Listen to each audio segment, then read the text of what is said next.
What if I told you narcissists are not simply born? Instead, they are often constructed, not overnight, not by accident, but through repeated relational experiences in childhood that quietly shapes how a person learns to view themselves and others. The problem is that we tend to ask, why are they so self-centered? Why they lack of empathy? But the more clinically accurate question is, what developmental environment taught them that this was the only way to survive? Because narcissism, especially pathological narcissism, is not just arrogance. It is a defensive personality structure, a fragile sense hidden behind a grandiose mask. So here are the patterns and the processes in developmental psychology. This begins early within attachment relationships. Some children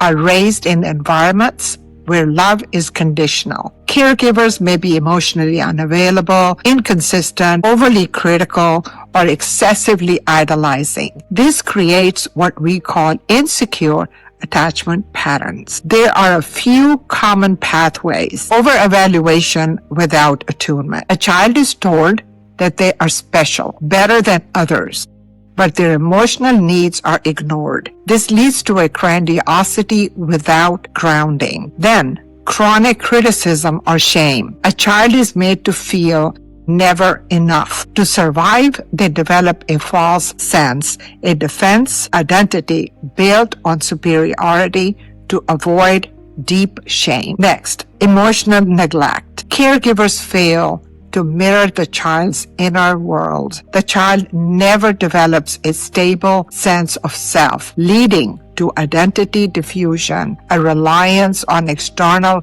validation. Parentification of enmeshment. The child exists to meet the parent's emotional needs. This disrupts the boundaries and fosters narcissistic adaptation, where relationships are transactional, not reciprocal. And so over time, these patterns begin to shape what we call mal self-regulation, where self-worth depends on admiration, control, or dominance.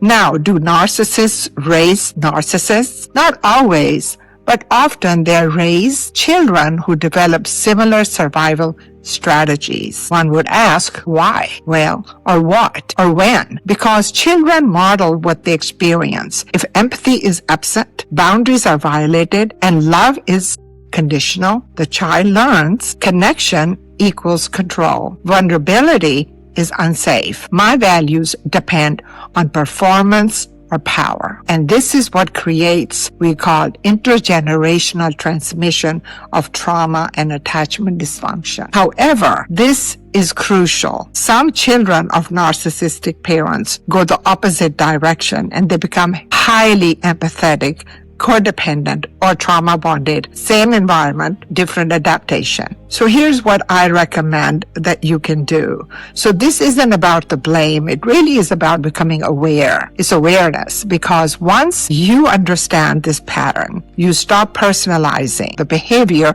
and start recognizing the system that created it. And more importantly, you interrupt the cycle. Healing begins when you move from unconscious repetition to conscious choice, because narcissism may be manufactured in childhood, but it does not have to be passed on. If you liked my video, please subscribe to my channel. If you found it educational and helpful, support my channel, hit the like and leave a comment or two for me. Thank you.